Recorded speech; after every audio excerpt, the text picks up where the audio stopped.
when I first started in the field of ABA, the idea was that autism was something to be cured. The belief was that it was a neurobiological disorder, and that the idea was to recover or cure people from autism. And Autism Speak started Walks for the Cure. And I think the hard topic when you're talking about finding a cure and recovery in ABA, which started off that way, and I think isn't that way today, but it started off that way, is really just this idea that you have children who are a little bit struggle socially, children who maybe struggle in school, maybe don't, maybe they're exceptionally gifted. But there's also children who are profoundly affected by autism.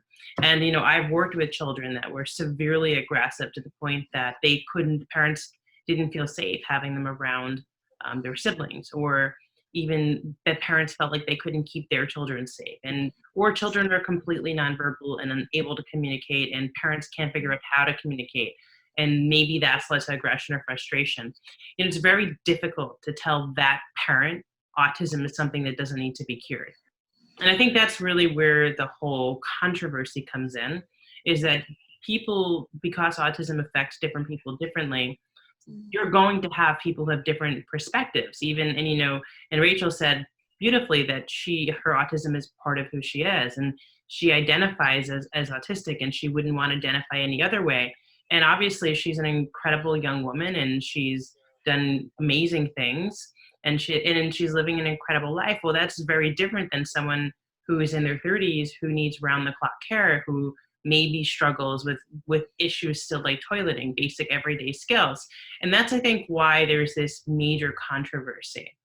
And that's what this is all about. It's like having those open and honest conversations. And one of the things that even parents have talked to me about is that they'll feel like if someone who has a child who's more severely affected, they'll say, well, your child's not as autistic, and it doesn't mean their struggles are not less valid.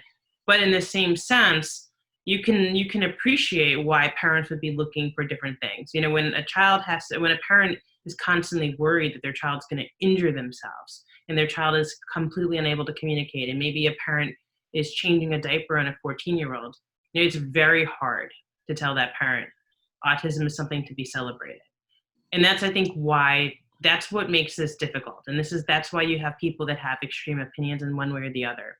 And the other thing to really be open and honest about is the history of autism has a dark history, the treatment of autism. It wasn't until the early 90s that even behavioral methods were used with autism. And even then, when they were first introduced, they did things that we wouldn't do today, we would know are unethical today. But prior to, even in the 50s and the 60s, the believed cause of autism was refrigerator moms that didn't love their children enough. And then thankfully more information came about. The official treatment for autism, the first treatment was actually a parenectomy, the belief that if you took a parent out of their home, autism would be cured because it was the mother's fault, right? And then we switched over to pharmaceutical drugs and electric treatments. And so I think a lot of the also controversy of whether even ABA is valid, which was what actually she said she's willing to ask that question out loud, but she had chatted me privately, knowing I do ABA, so asking if it's okay to have that conversation. And it is, because we need to have these conversations. There are people who received these treatments and had really negative experiences. So my perspective, what I found is that depending on the age of the person, so if someone is 35 or younger, they tend to have had really good autism treatment, or autism, not treatment, that's the wrong word, but they had really good support when they were younger. Versus if they were older than that, they might have had some of those, what was considered more medical treatments that really they had a very negative experience with. And it's hard because we still call things the same thing. You can't really, even what I've been doing ABA for 12 years, or been working with children for 16 years, with special needs, but doing ABA for 12 years. And the way I do it today isn't the way I did it 12 years ago. It's certainly changed, and it's not just me who's changed, but the field has changed, because the more time passes, the more we learn, and the more information we have, the better decisions we can make with that information. But we're calling everything the same thing. You know, when electric shock treatments were used as a punishment procedure in ABA, or we were spraying kids in the face with water bottles, I say we, but I wasn't even born yet.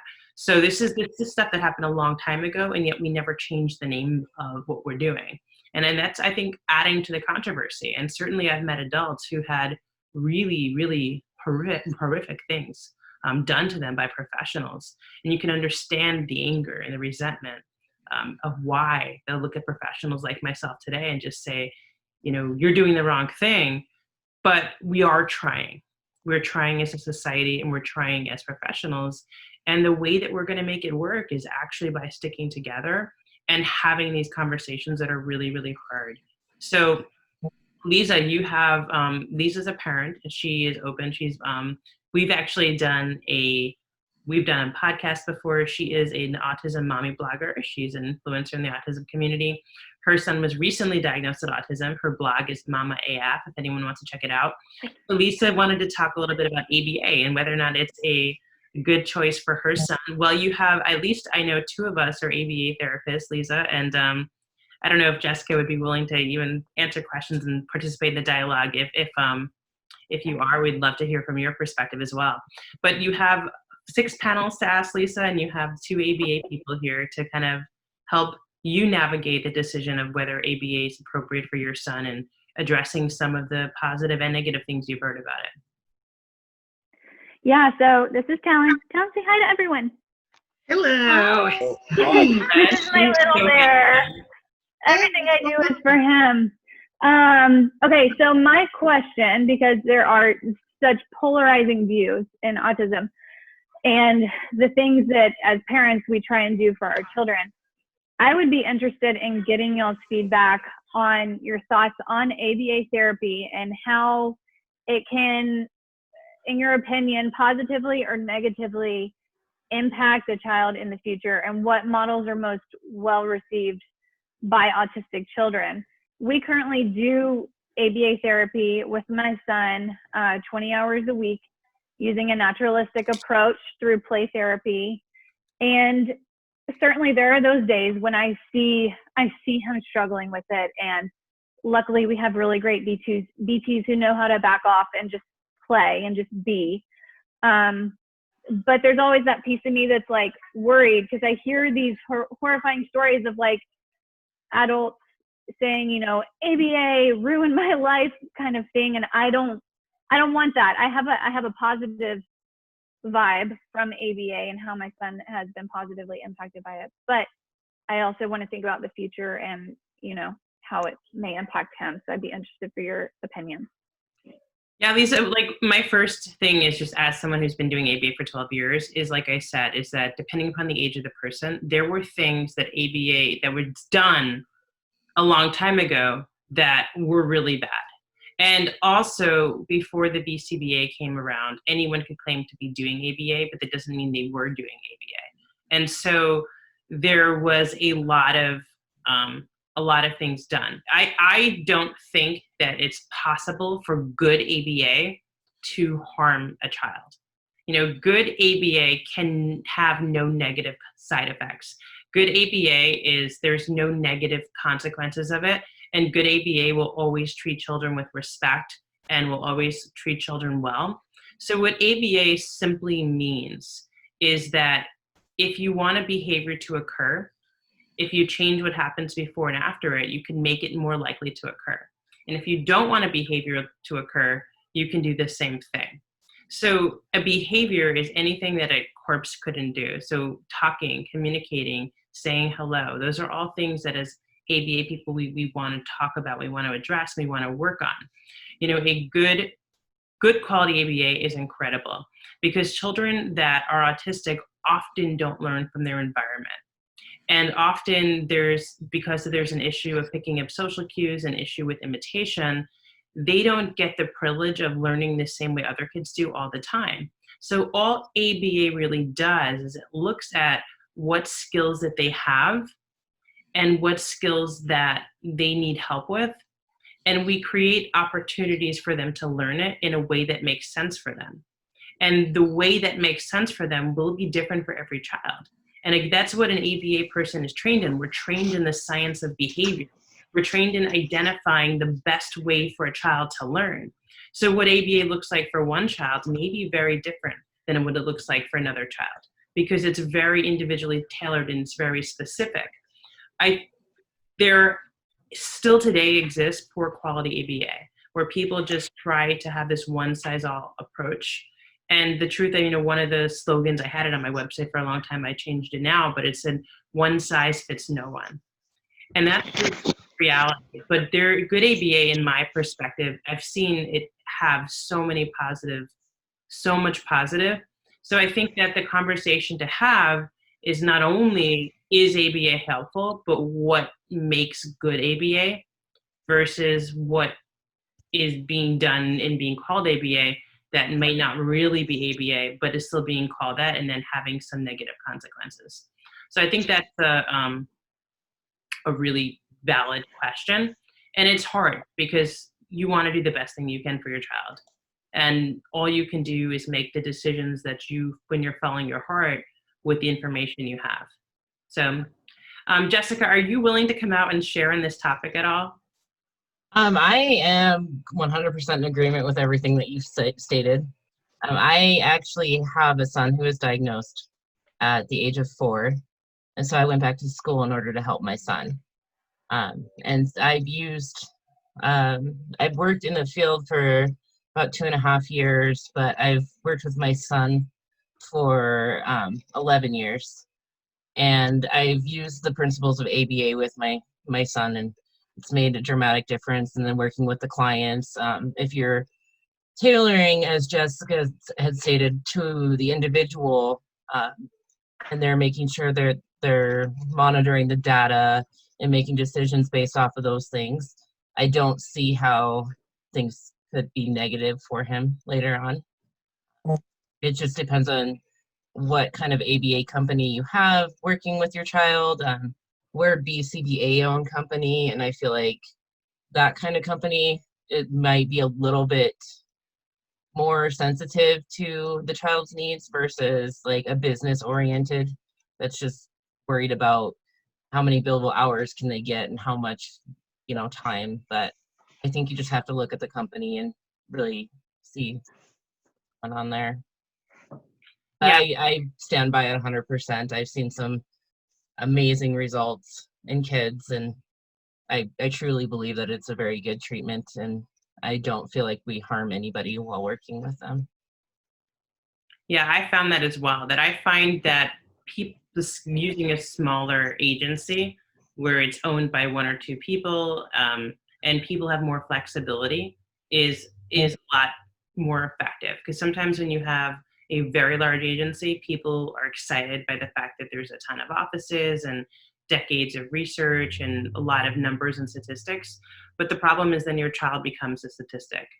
And I moved away from working in a corporate environment to working privately because it gives me more flexibility. It's difficult because when you have a brand, you have to have that brand implemented the same way with every child across every environment. So if you have 40 offices around the globe, you have to do ABA the same way in 40 locations, and you might have 500 people. Well, what that means is it becomes very scripted. And I think that that's kind of when it becomes very like robotic. People talk about ABA being robotic, is when it becomes very corporate and very scripted. So like I said, what I do with one child is not what I do with another child. It's very, very different. You wouldn't even understand I was using the same approach if you just looked at it and didn't know anything about ABA, because it's very geared to the individual. So making sure that what is being done is geared to your child, I think, is the most important piece of advice I can give parents in determining if something is good quality ABA. So did any of the panelists receive ABA treatment? I know that we have a couple of panelists. Now, Monica is not here. She worked as an ABA therapist for a while. And I can maybe have her come on next week and we can bring this up and ask her that question. And I know that Michele, you're a paraprofessional. I don't know if you're working in ABA. Are you working in ABA? It's in a autism self-contained classroom, but we do use we do use ABA in the classroom. And I also did receive it myself when I was younger, but I had more severe signs and symptoms with autism, as I've mentioned, like the very beginning of this, where I was completely nonverbal until I was 6 years old. I lacked eye contact. I was pretty much like in my own world, that I didn't really have that much awareness of my environment. I had a lot of things that, like, even actually another thing, even including that, I had trouble chewing when I was younger. So, but that's a whole nother thing. But anyway, I did receive ABA therapy as one of my early intervention services. And like, I believe that like just the support from like the parents and just having like the good quality like ABA professionals and therapists, I think that helps a lot with just growth and everything, and it helped me. So I just wanted to share that. Do you remember any of your ABA therapists? Like, I know it was a long time ago. I don't even remember what I ate today I'm trying to remember if I even ate dinner, or I need to eat when I finish the webinar. But never mind. I remember some of my teachers. I don't remember all of my teachers. I do remember some of them. Do you remember any of your ABA therapists specifically? And do you remember receiving ABA? Like, I'll be honest, not really too much, like very, very little. The only thing that I will say that I remember is for them, like for me with my sensory, because I didn't like anybody touching me or like holding me or anything very young. So like using like just like using like a sensory brush and stuff to help with desensitizing the skin and everything, so I would get used to like people like giving a hug or something, or like holding me and stuff. So yeah, and that's interesting. You know, it's funny because I have and one of the things I don't share very often, but I am open about, is I have a neurological condition myself where my body produces tumors in my skin, and when you're younger, you tend to have, people with my condition tend to have sensory issues, similar to having the same ones that people that are autistic would have. And I had a really hard time being touched. And my mom is just not a touchy-feely person, and I got along with her really well as a child. But my father was a very like touchy-feely person. And I had a really bad relationship with him because he was constantly tickling me and hugging me. And that was how I guess he received love. But I really didn't like it. Like, I really didn't like it. It was not okay for me. And it really created a very hostile relationship with me and my father. And obviously I don't have autism, but it was a similar perspective that I think it's important for parents to understand. If kids don't want to be touched, you know, yes, there are ways, like if a person cannot tolerate any contact, then you have to teach them to tolerate that, because it's going to be impossible, right? I went and had, you know, whatever, like if you go to the doctor, you have to be able to have someone touching you.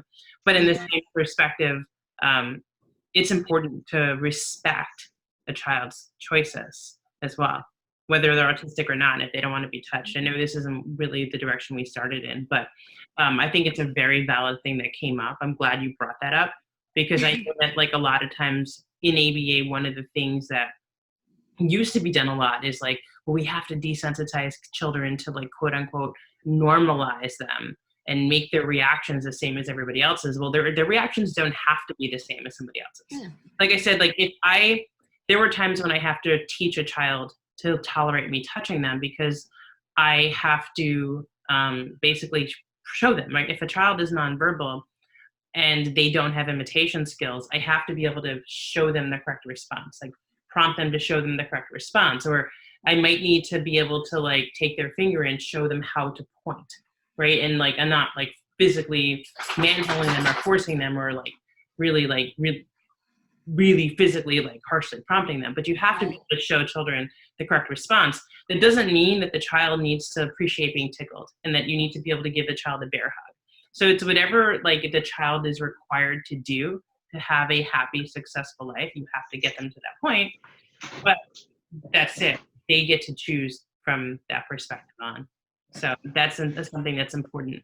And that's something still when I see in people doing ABA that they're doing that is, to my opinion, one of the mistakes that some ABA people make. Not everybody does that. And I see Jessica shaking her head yes, so I know she's not doing that.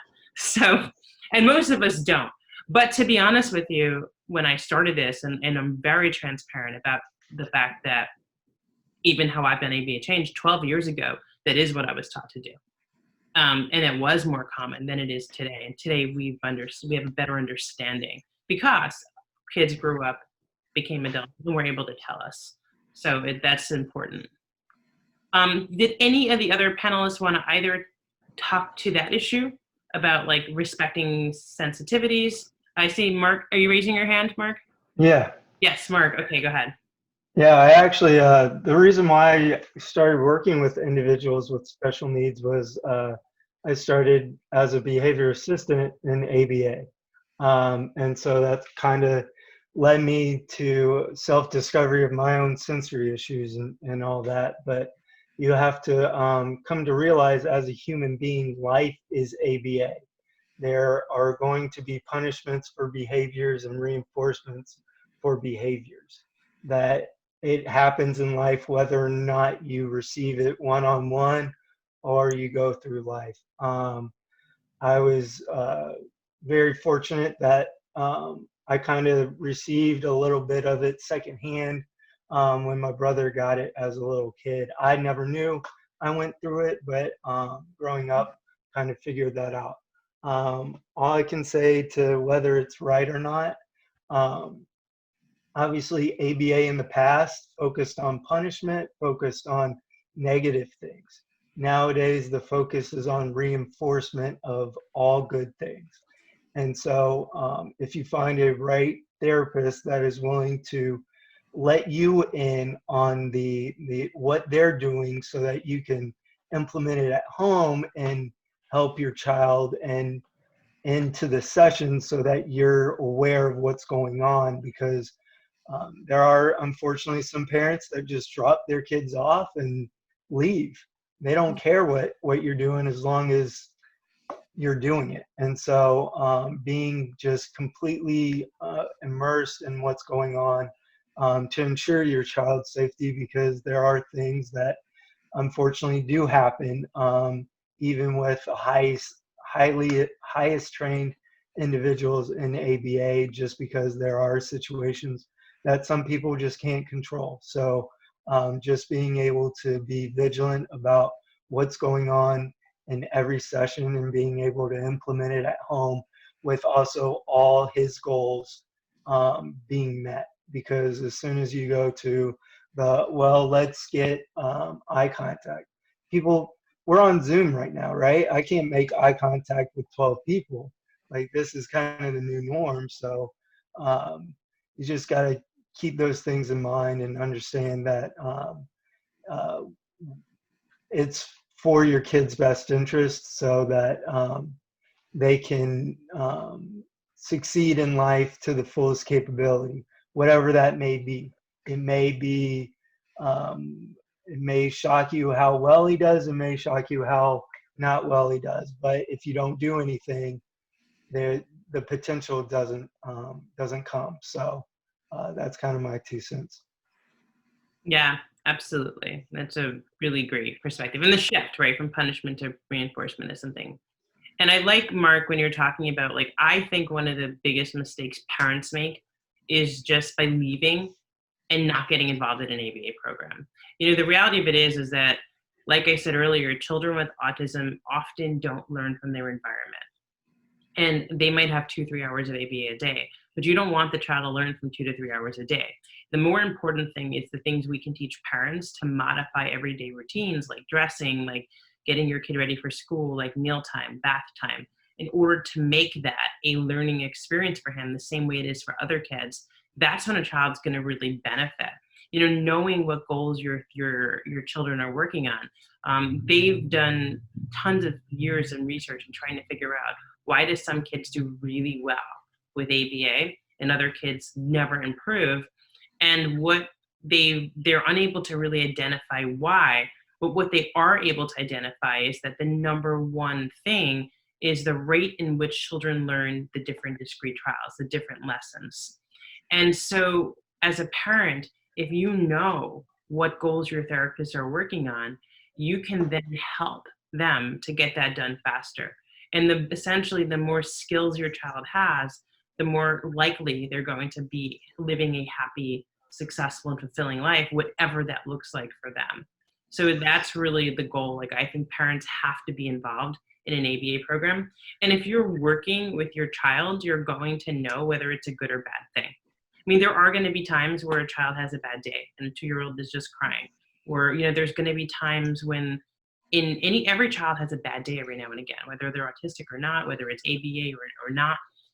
But as a parent, if you participate, you will know, and you're intrinsically going to know, hey, this is a good human who's working with my child, doing good things for him, or this person is not a good human, they shouldn't be around my child. That's something you're going to know if you're interacting with the person. So trust your gut on that. And I think trusting yourself and getting involved in the situation is better than listening to what negative things people are saying, because that's not what your son's going through, right? If someone had a bad experience in ABA, that doesn't mean that's the same experience your child is having. The same thing is not being done to them, and it's not being done by the same person. So just knowing what's happening for your child is the most important thing, I think. But now, Kevin, you said you seemed like you were shaking your head yes. Did you receive ABA? I know Kevin works also with, you work with autistic teenagers, right, Kevin? Do you have any experience with ABA? Did you receive it, or are you doing it?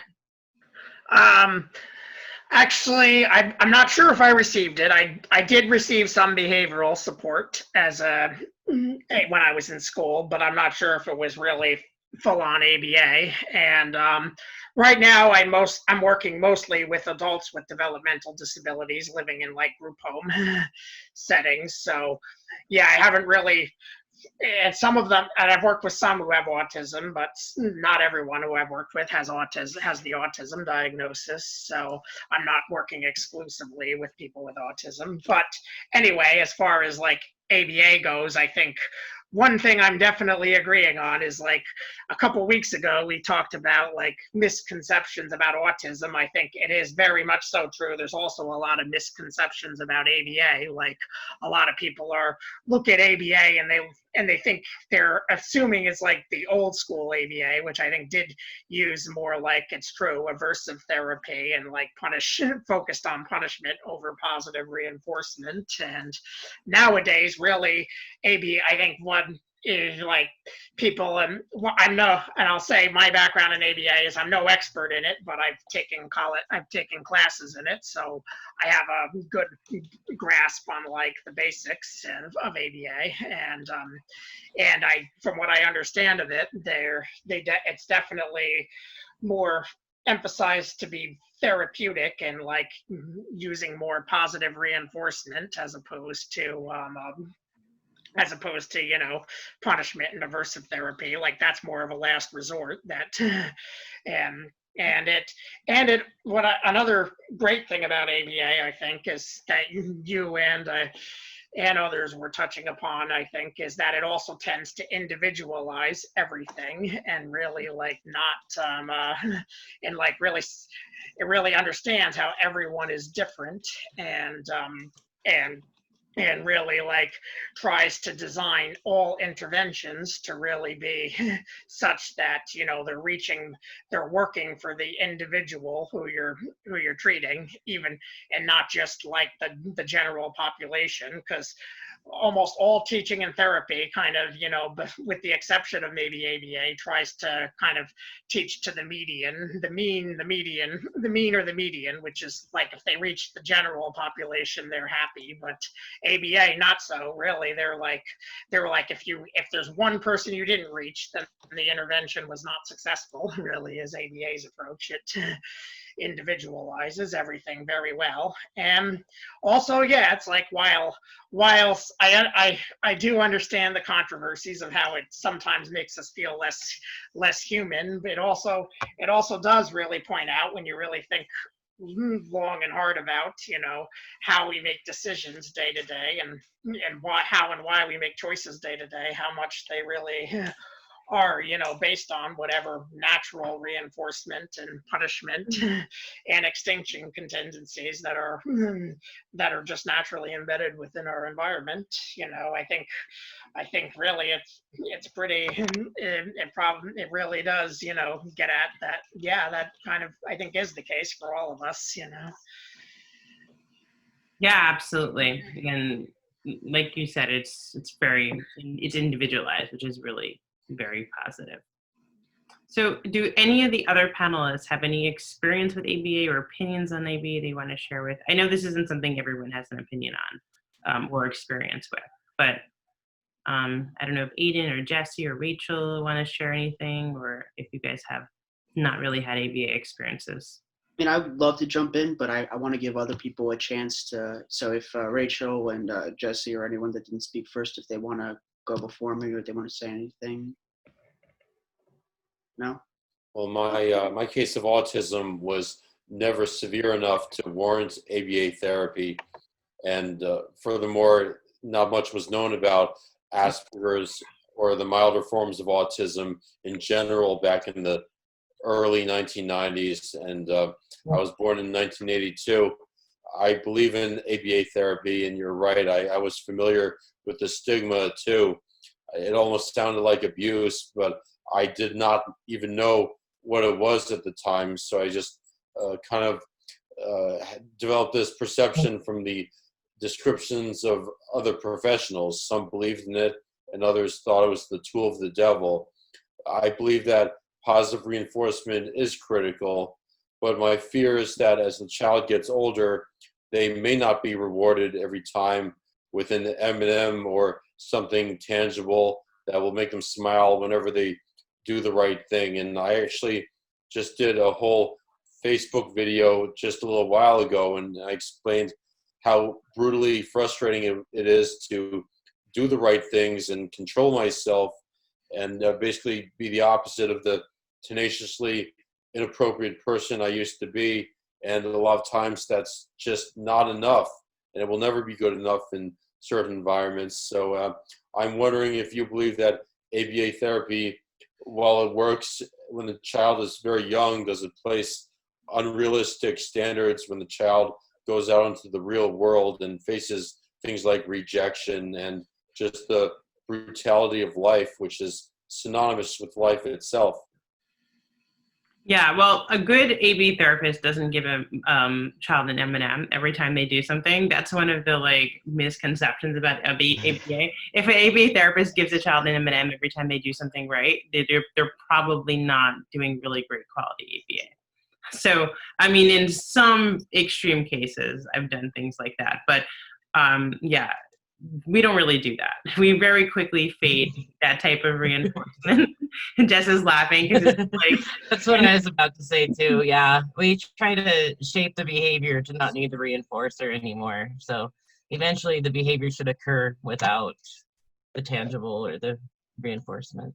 Yeah, the only times I really today still use like that trial by trial reinforcement, like giving an M&M for each behavior, is really working with very young children. I'm talking about children under 2, where you're neurologically conditioning their brain to understand what a response is supposed to be. And you're talking about very rare cases. I mean, I do it maybe once a year with one child, and I work with dozens of children per year. There's a very rare situation in which that's appropriate, but then the goal would be to get rid of that as soon as possible. You certainly shouldn't be doing that when a child's 5 or 6. I mean, just like a parent might say, hey, if you do all your homework before dinner, you can eat ice cream after dinner. We might use rewards, reinforcement-based rewards in that way. But certainly that idea that ABA is like dog training, where you're giving people an M&M for every time. Yeah, Michelle's laughing too. That is just kind of a poor misconception of what ABA is. And again, that is sort of what happened 25, 30 years ago. But most of the people in this panel weren't even born when that was how ABA was done. So yeah, that's not something, Jesse, that ABA people do. And if you are a parent and you're watching this and your ABA therapist does that, you may want to look into finding a different ABA therapist. Just throwing it out there. Um, I'm glad you educated me because that's what I was taught ABA therapy was when I first learned about it. And of course, I do not have as much experience with the more severe side of the autism spectrum, so I was not updated since that was taught to me. Yeah, do you know what? I was actually taught that when I first started doing ABA too. That's why I no longer do that type of ABA in that type of environment. And yeah, there are some people who still do that. That's why I said if you find yourself in that situation, it's probably time to look for a new ABA company. Would you agree with that, Jessica? Yes. And most of the time that, like, where I've seen it used is, like you said, with the very younger, lower functioning kiddos, just to try to build some behavior momentum where they start responding correctly all the time. Yeah, but and then after that, we fade it as quickly as possible. Yeah, the goal, you should not be doing that for a long time. It should be like very, very, very, very, I mean, like I will do things like, for example, like I have a child I'm working with now, he's 2, and I'm trying to teach him to say open. So we'll like have a container of popcorn with a lid on it. And so we'll put the lid on it and he'll have to say open. So we open the popcorn out and he can take a piece out and we close it. And so like that would be kind of creating opportunities to request repetitively. But like, it's not like, you know, we're saying that old school, and I did ABA this way when I first started because it's what I was taught. And this is what talking about that corporate ABA that never changed. When it's like, touch your head, good job, here's an M&M. Touch your nose, good job, here's an M&M. I mean, that is something that hopefully people are not still doing today. There are still people doing it today, but hopefully they're not doing it today. And that is not quality ABA. That is not how ABA should be done. It's also not quality ABA because let's say the child gets a new ABA therapist who does not do that, then there's going to be one hell of a problem. Yeah, that's true. I've run into that situation. So Aidan, you're at the top of the hour, so we'll let Aidan share his opinion and close us out for this evening on this topic. Yeah, I hope that we're not running too much out of time, but I really connected with this especially because of really 2 reasons. And I think that I think that this question was from to start off with Lisa. Yeah, okay. I'm looking at the chat here, and I have to say, Lisa, your son's absolutely adorable, and I can tell that you're such a great parent because, you know, to be so involved in your kid's life, you know, a lot of the times, and I do distance learning with a lot of my kids. So I work, in addition to doing my consulting and advocacy work, I work at a school as a para, you know, and I do it over the computer, distance learning. And sometimes, you know, you really want the kid to be on the computer, and you're like, Mom, can you help out? And some of them have just checked out. Like it's crazy. I'm checked out. Like half the time when I'm doing the distance learning, I have like some juice right over here, and I have Bravo on, and I'm like in the middle of all of it. So it's like, I absolutely get it. You know what I mean? Like I really get that it's hard right now, especially during this Corona time, for parents to be involved because, you know, you need the job and everything. But let's say that was all gone away and all of that was just, it was regular time and the coronavirus didn't exist. It's really important, I believe, to have the parent involved in really pretty much all aspects of your child's life. But what I think a lot of this fear and the misconceptions and a lot of the things where all of this stems from is really just one word, and that's Willowbrook. Now, I don't know if anybody else is familiar with that, but you know, I'm not saying that particular example is the only reason why all of this is happening, but examples such as Willowbrook State School was a facility run. There's a whole expose documentary. Robert Kennedy spoke about it. Geraldo Rivera was the person who do it. I suggest you look up the documentary because that really does show. You guys were talking about the history, actually. We were talking a little bit about the history of how ABA has evolved, but really, I think that more so than just how ABA has evolved, how we've really treated and interacted with kids with all types of special needs has significantly evolved. There would be people that would be if I was born, let's say, a couple decades back or whatever, and I and I was still diagnosed with autism, there's a very likely chance that I could be one of those kids in that horrible situation. So there's the fear that parents want the best in your kids, obviously, but we've also grown as a society to recognize what it really means to be there for your child. So I think for me personally, I received ABA when I was younger, and I do remember it. And it's one of those things that really, I think it was more considered on the early intervention scale. I think that they used more holistic approaches, but I definitely had ABA styled approaches. And I think early intervention and doing ABA at a young age, I think could be a real game changer, because having services done when you first recognize the child's disability, let's say you go to your neurodevelopmental pediatrician out of concern and it's 2 years old and it's like, I really think that there's something going on or whatever. Having services done right then and there and not trying to pull it off or whatever. And it doesn't necessarily have to be ABA. ABA is something that is a really great paradigm, but there are definitely other approaches. It's all about what you think would be best for your son. And it's also about talking to your professionals, talking to the community, talking to people about what works for you. There's not a one size fits all. And if we were to have ABA fits every single kid, then we're no better than what we're trying to fight against, which is the one size fits all thing. So what I'd say in your case, Lisa, and this is something that I specialize in my business, and I'd be more than happy to talk with you about it. But what it really amounts to is that I personally, this is just on a personal level, when I work with kids, like I had the opportunity to be an RBT registered behavioral tech. I considered, maybe even studying ABA and everything.